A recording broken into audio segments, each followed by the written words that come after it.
नमस्कार दोस्तों, स्वागत है आपका एक और नई वीडियो में। देखिए दोस्तों, मैं आपको लाइव महाशिवपुराण की बुक लाइव पढ़कर सुना रहा हूं दोस्तों। और आपको पूरी महाशिवपुराण की बुक पढ़कर सुननी है दोस्तों। लाइव पूरी सच्चाई जाननी है कि महाशिवपुराण बुक में आखिर क्या क्या लिखा है। तो दोस्तों, मेरे इस चैनल को सब्सक्राइब अवश्य कर लें दोस्तों, क्योंकि इस चैनल पर मैं आपको पर डे एक वीडियो शिव पुराण की डालता रहूँगा दोस्तों। और इसमें आपको पूरी महाशिवपुराण की बुक लाइव पढ़कर सुनाऊंगा दोस्तों। तो चलिए दोस्तों, महाशिवपुराण स्टार्ट करते हैं। तो देखिए दोस्तों, कल मैंने माँ चंचुला की कथा सुनाई थी दोस्तों। वह बहुत लंबी कथा है दोस्तों, इसलिए मैं उसका दूसरा भाग इस वीडियो में बना रहा हूँ दोस्तों।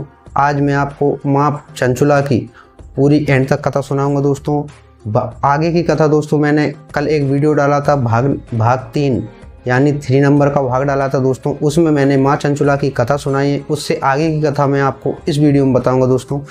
अच्छा दोस्तों, बताइए कल वह वीडियो जो माँ चंचुला की प्रथम कथा है दोस्तों, आगे की कथा, तो वह किस किस ने सुनी है दोस्तों, और उस जिसने भी सुनी है तो उसमें आपको क्या मालूम चला दोस्तों, क्या सच्चाई है। देखिए, उसकी प्रथम सच्चाई दोस्तों मैं आपको बताता हूँ।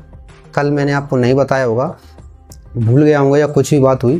तो देखिए दोस्तों, माँ चंचुला की उसमें एक तो बात आपको समझ लेनी चाहिए कि जो पुरुष पर स्त्री का संग करता है दोस्तों, तो उसको अगले जन्म में पिशाच की योनि प्राप्त होती है दोस्तों। यह सच्चाई है दोस्तों, ठीक है। और दूसरी बात दोस्तों कि जो स्त्री पर पुरुष का संग करती है तो उसकी सच्चाई है दोस्तों कि उसको नरक में उसकी योनि में गर्म लोहे का सरिया डालकर उसको यातनाएं दी जाती हैं दोस्तों। यह मैं नहीं कह रहा दोस्तों, यह माँ शिवपुराण की कथा कह रही है दोस्तों।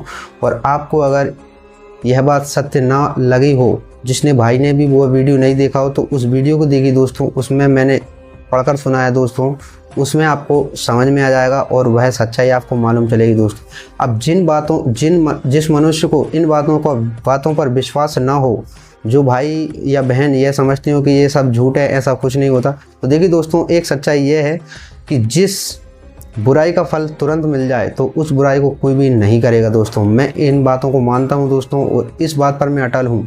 यानी जो रोज़ मुर्गे बकरे यानी मांस खा रहे हैं, वह काट रहे हैं, अगर उनको उस बुराई का फल तुरंत ही मिल जाए दोस्तों, तो अगले दिन उसको कोई भी नहीं करेगा, उसको सब छोड़ देंगे। तो फिर दोस्तों कलयुग का क्या ही अर्थ रहेगा।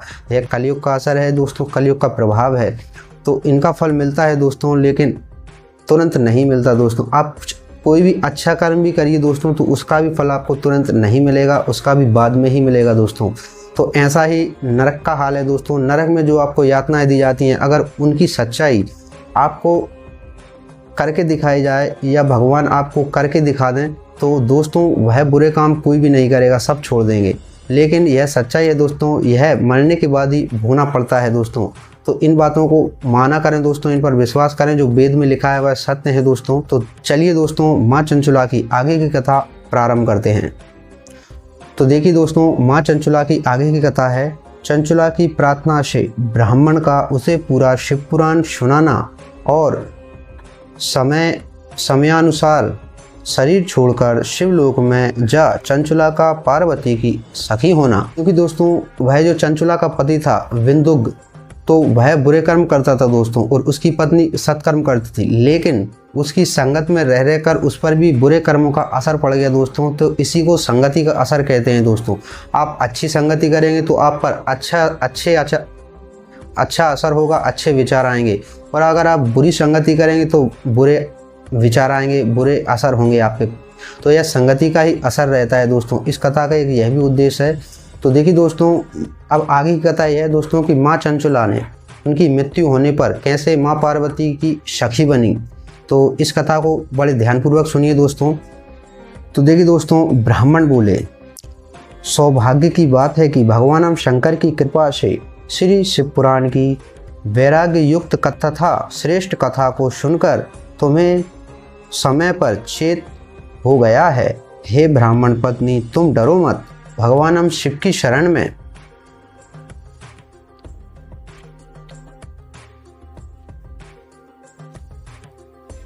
आओ। शिव की कृपा से सारा पाप तत्काल नष्ट हो जाता है। मैं तुमसे भगवान हम शिव की कीर्ति कथा से युक्त उस परम वस्तु का वर्णन करूंगा जिससे तुम्हें सदा सुख देने वाली उत्तम गति प्राप्त होगी। शिव की उत्तम कथा सुनने से ही तुम्हारी बुद्धि इस तरह पश्चाताप से युक्त एवं शुद्ध हो गई है, साथ ही तुम्हारे मन में विषयों के प्रति वैराग्य हो गया है। पश्चाताप ही पाप करने वाले पापियों के लिए सबसे बड़ा प्रायश्चित है। सत्पुरुषों ने सबके लिए पश्चाताप को ही समस्त पापों का शोधक बताया है।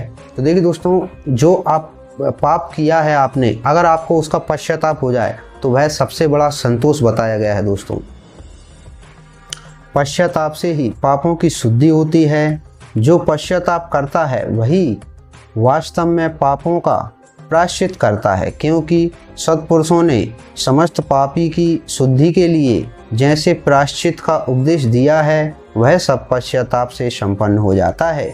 जो पुरुष विधि पूर्वक प्रायश्चित करके निर्भय हो जाता है पर उससे कुकर्म के लिए पश्चाताप नहीं करता, उसे प्रायः उत्तम गति प्राप्त नहीं होती, परंतु जिसे अपने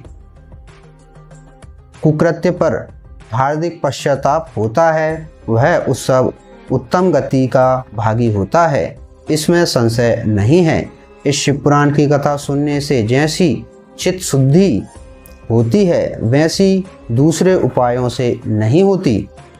जैसे दर्पण साफ करने पर निर्मल हो जाता है, उसी प्रकार इस शिव पुराण की कथा से चित्त अत्यंत शुद्ध हो जाता है, इसमें संशय नहीं है। मनुष्यों के शुद्ध चित्त में जगदम्बा पार्वती सहित भगवान हम शिव विराजमान रहते हैं। इससे वह विशुद्धात्मा पुरुष श्री शाम्ब सदाशिव के परम पद को प्राप्त होता है। इस प्रकार यह कथा रूपी साधन सभी प्राणियों के लिए उपकारी है और इसी कारण महादेव जी ने इसको आग्रह पूर्वक प्रकट किया है। इस कथा ने भगवान उमापति का ध्यान सिद्ध हो जाता है। उस ध्यान से परम ज्ञान और उससे मोक्ष की प्राप्ति निश्चित हो जाती है। भगवान शंकर के ध्यान में मग्न हुए बिना भी यदि कोई इस कथा को मात्र सुनता है, वह दूसरे जन्म में भगवान ध्यान को सिद्ध परम पद को पा लेता है। इस कथा के श्रवण से भगवान शंकर के ध्यान को प्राप्त कर पश्चाताप करने वाले पापी पुरुष सिद्धि को प्राप्त हो गए हैं। इस उत्तम कथा का श्रवण समस्त मनुष्यों के लिए कल्याण का बीज है, अतः यथोचित शास्त्रोक्त मार्ग से इसकी आराधना अथवा सेवा करनी चाहिए। यह कथा श्रवण भव बंध रूपी रोग का नाश करने वाला है। भगवान हम शिव की कथा को सुनकर फिर अपने हृदय में उसका मनन एवं निधि ध्यासन करने से पूर्णतया चित्त शुद्धि हो जाती है। चित्त शुद्धि होने से महेश्वर की भक्ति अपने दोनों पुत्रों ज्ञान और वैराग्य के साथ निश्चित ही प्रकट हो जाती है। तत्पश्चात महेश्वर के अनुग्रह से दिव्य मुक्ति प्राप्त होती है, इसमें संशय नहीं है। जो शिव भक्ति से वंचित है उसे पशु समझना चाहिए, क्योंकि उसका चित्त माया के बंधन में आसक्त है, वह निश्चित ही संसार बंधन से मुक्त नहीं हो पाता। हे ब्राह्मण पत्नी, इसलिए तुम विषयों से मन को हटा लो और भक्ति भाव से भगवान शंकर की इस परम पावन कथा को सुनो। परमात्मा शंकर की इस कथा को सुनने से तुम्हारे चित्त की शुद्धि होगी और उससे तुम्हें मोक्ष की प्राप्ति हो जाएगी। निर्मल चित्त से भगवान शिव के चरणारविंदों का चिंतन करने वाले की एक ही जन्म में मुक्ति हो जाती है। यह मैं तुम्हें सत्य सत्य कहता हूँ। यह सब उस पुजारी, उस पंडित ने उस ब्राह्मण पत्नी यानी चंचुला को यह उपदेश दिया। आगे सूत जी बोले, शौनक, इतना कहकर वे श्रेष्ठ शिव भक्त ब्राह्मण मौन हो गए। उनका हृदय करुणा से आर्द्र हो गया था। वे शुद्ध चित्त महात्मा भगवान शिव के ध्यान में मग्न हो गए। तदंतर विंदुग्ध की पत्नी चंचुला मन ही मन प्रसन्न हो उठी। ब्राह्मण का उक्त उपदेश सुनकर उसके नेत्रों में आनंद के आंसू छलक आए। वह ब्राह्मण पत्नी चंचुला हर्षित हृदय से उन श्रेष्ठ ब्राह्मण के चरणों में गिर पड़ी और हाथ जोड़कर बोली, मैं कृतार्थ हो गई। तत्पश्चात उठकर वैराग्य युक्त तथा उत्तम बुद्धि वाली वह स्त्री, जो अपने पापों के कारण आतंकित थी, उन महानम शिव भक्त ब्राह्मण से हाथ जोड़कर गदगद वाणी में कहने लगी,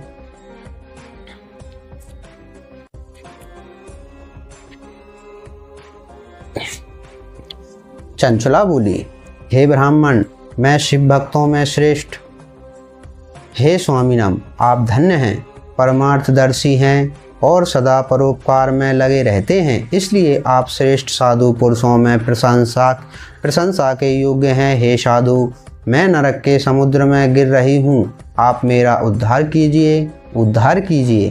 पौराणिक अर्थ तत्व से संपन्न जिस सुंदर शिव पुराण की कथा को सुनकर मेरे मन में संपूर्ण वैराग्य उत्पन्न हो गया, उसी इस शिव पुराण को सुनने के लिए इस समय मेरे मन में बड़ी श्रद्धा हो रही है।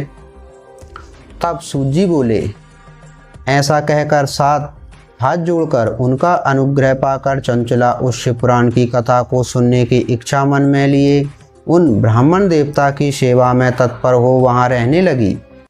तदंतर शिव भक्तों में श्रेष्ठ और शुद्ध बुद्धि वाले उन ब्राह्मण देवता ने उसी स्थान पर उस स्त्री को शिव पुराण की उत्तम कथा सुनाई।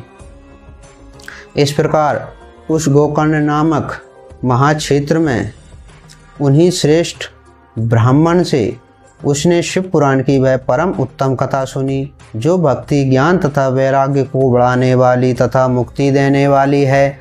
उस परम उत्तम कथा को सुनकर वह ब्राह्मण पत्नी अत्यंत कृतार्थ हो गई। उन सद्गुरु की कृपा से उनका चित्त शीघ्र ही शुद्ध हो गया। भगवान शिव के अनुग्रह से उनके हृदय में शिव के सगुण रूप का चिंतन होने लगा। इस प्रकार सद्गुरु का आश्रय लेकर उसने भगवान शिव में लगी रहने वाली उत्तम बुद्धि पाकर शिव के सच्चिदानंदमय स्वरूप का बारंबार चिंतन आरंभ किया। वह प्रतिदिन ध्यानपूर्वक सुनते रहिए दोस्तों, और जो बताया जा रहा है दोस्तों उन पर आप विचार भी कीजिए और उनका अर्थ भी लगाइए दोस्तों। वह प्रतिदिन तीर्थ के जल में स्नान करके जटा और वलकल धारण करने लगी तथा समूची देह में भस्म लगाकर रुद्राक्ष के आभूषण धारण करने लगी। वह भगवान शिव के नाम जप में लगी रहती थी। संयमित वाणी अल्पाहार करते हुए गुरु के बताए मार्ग से वह शिव जी को प्रसन्न करने लगी। हे सौनक, इस प्रकार शंभु का उत्तम ध्यान करते हुए उस चंचुला का बहुत सा समय बीत गया। तत्पश्चात समय के पूर्ण होने पर भक्ति, ज्ञान और वैराग्य से युक्त हुई चंचुला ने अपने शरीर को बिना किसी कष्ट के त्याग दिया। इस तरह भक्ति करती हुई दोस्तों और माँ चंचुला की मृत्यु हो गई, यानी उनको अपने शरीर को छोड़ दिया। इतने में ही त्रिपुर शत्रु भगवान शिव का भेजा हुआ एक दिव्य विमान द्रुत गति से वहां पहुंचा, जो उनके अपने गणों से संयुक्त और भांति भांति के शोभा साधनों से संपन्न था। चंचुला उस विमान पर आरूढ़ हुई और भगवान शिव के श्रेष्ठ पार्षदों ने उसे तत्काल शिवपुरी में पहुंचा दिया। उसके सारे मल धुल गए थे। वह दिव्य रूप धारिणी दिव्यांगना हो गई थी। उसके दिव्य अव्यय उसकी शोभा बढ़ाते थे। मस्तक पर अर्धचंद्र का मुकुट धारण किए वह गौरांगी देवी शोभाशाली दिव्य आभूषणों से विभूषित थी। वहां पहुंचकर उसने त्रिनेत्रधारी महादेव जी को देखा। ब्रह्मा, विष्णु आदि देवता उन सनातन शिव की सेवा कर रहे थे। गणेश, भृंगी, नंदी, वीरभद्रेश्वर आदि गण उत्तम भक्ति के साथ उनकी उपासना कर रहे थे। उनकी अंगकांटी करोड़ों सूर्यों के समान प्रकाशित हो रही थी। कंठ में नील चिन्ह शोभा पाता था। उनके 5 मुख थे और प्रत्येक मुख में 3-3 नेत्र थे। मस्तक पर अर्धचंद्राकार मुकुट शोभा देता था। उन्होंने अपने वामांग में गौरी देवी को बिठा रखा था, जो विमुख पुंज के समान प्रकाशित थी। गौरीपति महादेव जी की कांति कपूर के समान गौर थी। उन्होंने सभी अहंकार धारण कर रखे थे। उनका सारा शरीर श्वेत भस्म से भासित था। शरीर पर श्वेत वस्त्र शोभा पा रहे थे। वे अत्यंत उज्ज्वल वर्ण के थे। इस प्रकार परम उज्ज्वल भगवान शंकर का दर्शन करके वह ब्राह्मण पत्री चंचुला बहुत प्रसन्न हुई। अत्यंत प्रीति युक्त होकर उसने बड़ी उतावली के साथ भगवान को बारंबार प्रणाम किया। फिर हाथ जोड़कर वह बड़े प्रेम, आनंद और संतोष से युक्त हो विनीत भाव से खड़ी हो गई। उसके नेत्रों से आनंद श्रुओं की अरबिल धारा बहने लगी तथा संपूर्ण शरीर में रोमांच हो गया। उस समय भगवती पार्वती और भगवान शंकर ने उसे बड़ी करुणा के साथ अपने पास बुलाया और सौभाग्य दृष्टि से उसकी ओर देखा। पार्वती जी ने तो दिव्य रूप धारिणी विंदुग्ध प्रिया चंचुला को प्रेम पूर्वक अपनी सखी बना लिया। वह उस परमानंद धन ज्योति स्वरूप सनातन धाम में अपसलित निवास प्रकार दिव्य सौख्य से संपन्न हो अक्षय सुख की अनुभव करने लगी। इस प्रकार श्री स्कंद महापुराण के अंतर्गत शिव महापुराण महत्मय चंचुला सदगति वर्णन नाम का 4था अध्याय पूर्ण समाप्त हुआ। तो इस प्रकार दोस्तों माँ चंचुला को शिवलोक की प्राप्ति हुई और फिर जाकर वह माँ चंचुला माता पार्वती जी की परम सखी बनी थी। अब आगे की कथा सुनिए दोस्तों। चंचुला के प्रयत्न से पार्वती जी की आज्ञा पाकर तुम्बुरु का विंध्य पर्वत पर शिव पुराण की कथा सुनाकर विंधुक का पिशाच योनि से उद्धार करना तथा उन दोनों दंपति का शिव धाम में सुखी होना। अब देखिए दोस्तों, माता चंचुला ने अपने पति को यानी जिस पति की पिशाच की योनि थी उनको भी मुक्ति दिलाई दोस्तों, और फिर दोनों शिव धाम में रहने लगे। तो अब दोस्तों देखिए यहाँ से आगे की कथा सुनिए दोस्तों। तब सौनक जी बोले, हे महाभाग सूत जी, आप धन्य हैं। मैं आपकी बुद्धि भगवान शिव में लगी हुई है।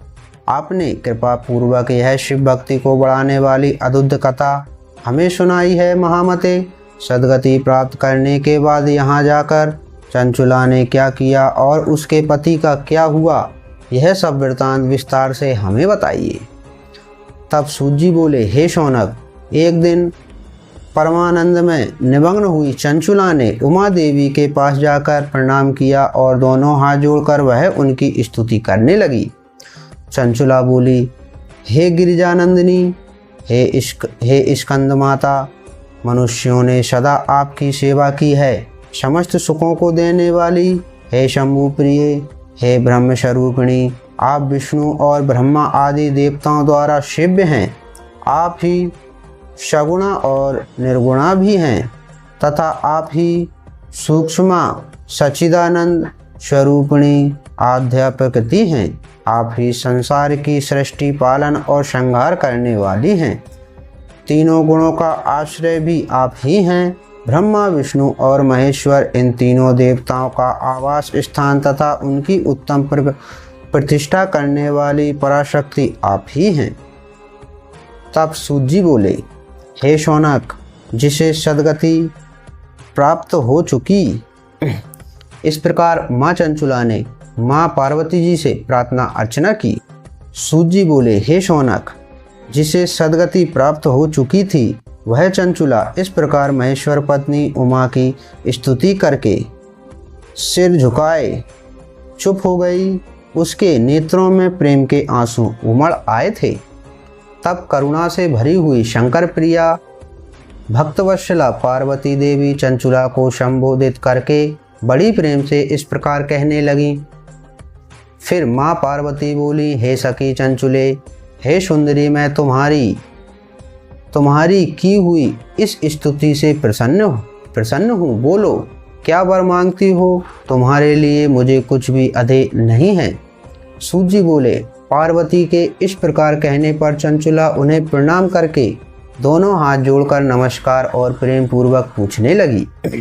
चंचुला बोली, हे निष्पाप गिरिजा कुमारी, मेरे पति विंदुक इस समय कहाँ हैं? उनकी कैसे गति हुई है यह मैं नहीं जानती। कल्याणमयी दीनवत्सल से मैं अपने उस पति देव से जिस प्रकार संयुक्त हो सकूं, कृपा करके वैसा ही उपाय कीजिए।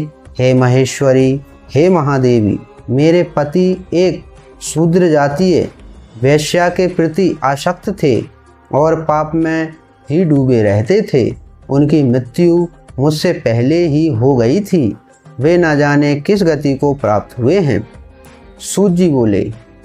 चंचुला का यह वचन सुनकर नीति वत्सला हिमालय पुत्री देवी पार्वती ने अत्यंत प्रेम पूर्वक यह उत्तर दिया। गिरिजा बोली, हे सुते, तुम्हारा विंदुग्ध नाम वाला पति बड़ा पापी था। उसका अंततः करण बड़ा ही दूषित था। वैश्या का उपभोग करने वाला वह महामूढ़ मरने के बाद नरक में पड़ा। अगणित वर्षों तक नरक में नाना प्रकार के दुख भोगकर वह पापात्मा अपने शेष पापों को भोगने के लिए विंध्य पर्वत पर पिशाच हुआ है। इस समय वह पिशाच की अवस्था में ही है और नाना प्रकार के क्लेश उठा रहा है। वह दुष्ट वहीं वायु पीकर रहता है और सदा सब प्रकार के कष्ट सहता है। सूत जी बोले, हे शौनक, गौरी देवी की यह बात सुनकर उत्तम व्रत का पालन करने वाली वह चंचुला उस समय पति के महानाम दुख से दुखी हो गई। फिर मन को स्थित करके उस ब्राह्मण पत्नी ने व्यतीत हृदय से महेश्वरी को प्रणाम करके पुनः पूछा। चंचुला बोली, हे महेश्वरी, हे महादेवी, मुझ पर कृपा कीजिए और दूषित कर्म करने वाले मेरे उस दुष्ट पति का अब उद्धार कर दीजिए। हे देवी, कुशित बुद्धि वाले मेरे उस पापात्मा पति को किस उपाय से उत्तम गति प्राप्त हो सकती है, यह शीघ्र बताइए। आपको नमस्कार है। सूत जी बोले। उसकी यह बात सुनकर भक्तवत्सल पार्वती जी अपनी सखी चंचुला से प्रसन्न होकर ऐसा कहने लगी। पार्वती जी बोली, तुम्हारा पति यदि शिवपुराण की पुण्यमयी उत्तम कथा सुने तो सारी दुर्गति को पार करके वह उत्तम गति का भागी हो सकता है। अमृत के समान मधुर अक्षरों से युक्त गौरी देवी का यह वचन आदर पूर्वक सुनकर चंचुला के हाथ जोड़कर मस्तक झुकाकर उन्हें बारंबार प्रणाम किया और अपने पति के समस्त पापों की सिद्धि तथा उत्तम गति की प्राप्ति के लिए पार्वती देवी से यह प्रार्थना की कि मेरे पति को शिव पुराण सुनाने की व्यवस्था होनी चाहिए। सूत जी बोले। उस ब्राह्मण पत्नी के बारंबार प्रार्थना करने पर शिवप्रिया गौरी देवी को बड़ी दया आई। उन भक्तवत्सल महादेवी गिरिजा कुमारी ने भगवान शिव की उत्तम कीर्ति का गान करने वाले गंधर्वराज तुम्बुरु को बुलाकर उनसे प्रार्थना पूर्वक इस प्रकार कहा।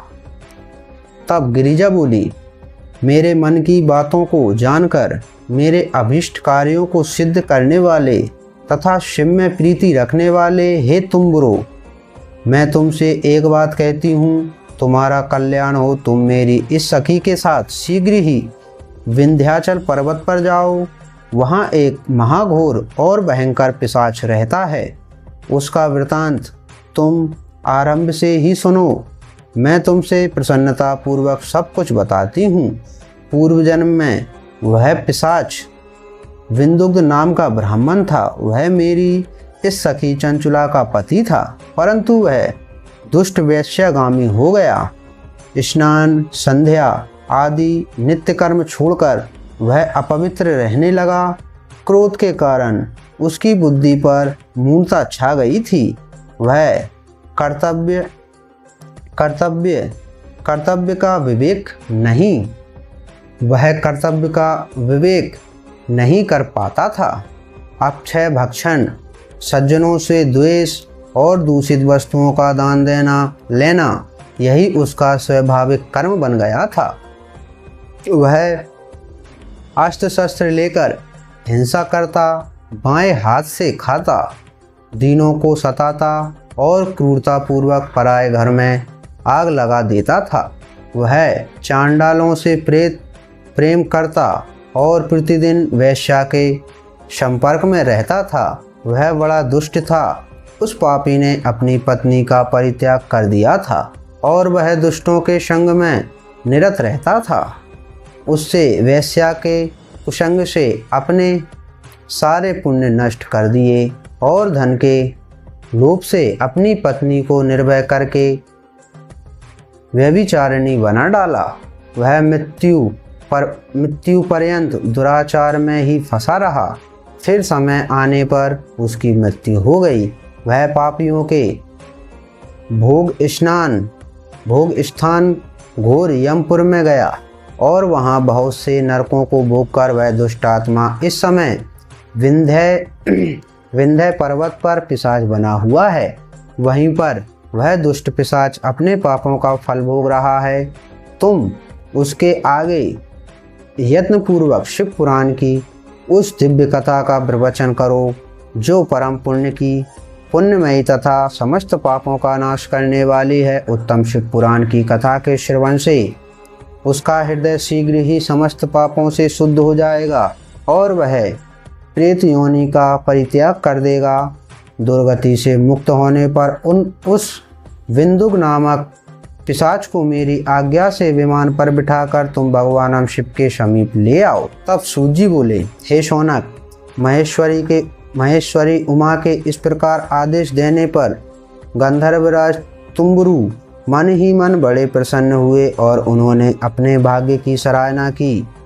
तत्पश्चातम उस पिशाच की सती साध्वी पत्नी चंचुला के साथ विमान पर बैठकर नारद ने प्रिय मित्र तुम्बुरु वेग पूर्वक विंध्याचल पर्वत पर गए, जहाँ वह पिशाच रहता था। वहाँ उन्होंने उस पिशाच को देखा। उसका शरीर विशाल था और उसकी डोरी बहुत बड़ी थी। वह कभी हंसता, कभी रोता और कभी उछलता था। उसकी आकृति बड़ी विकराल थी। भगवान शिव की उत्तम कीर्ति का गान करने वाले महाबली तुम्बुरु ने उस अत्यंत भयंकर पिशाच को बलपूर्वक पासों द्वारा बांध लिया। तदंतर तुम्बुरु ने शिव पुराण की कथा वाचने का निश्चय करके महोत्सव युक्त स्नान और मंडप आदि की रचना की। इतने में ही संपूर्ण लोगों में बड़े वेग से यह प्रचार हो गया कि देवी पार्वती की आज्ञा से एक पिशाच का उद्धार करने के उद्देश्य से शिव पुराण की उत्तम कथा सुनाने के लिए तुम्बुरु विंध्याचल पर्वत पर गए हैं। तब तो उस कथा को सुनने के लोभ से बहुत से देवता और ऋषि भी शीघ्र वहाँ जा पहुँचे। इतना महत्व है दोस्तों महाशिव पुराण की कथा का, जिसको सुनने के लिए देवता भी प्रसन्न मन से सुनने के लिए जाते हैं दोस्तों। तो आप हो सके दोस्तों तो पूरी महाशिव पुराण को अवश्य सुने दोस्तों। कुछ नहीं तो आपको सुनने का ही बहुत फल प्राप्त होगा दोस्तों और आपको बहुत ही ज्ञान की प्राप्ति होगी। आप ध्यानपूर्वक सुनते रहें दोस्तों। आदरपूर्वक शिव पुराण सुनने के लिए आए हुए लोगों का उस पर्वत पर बड़ा अद्भुत और कल्याणकारी समाज जुट गया।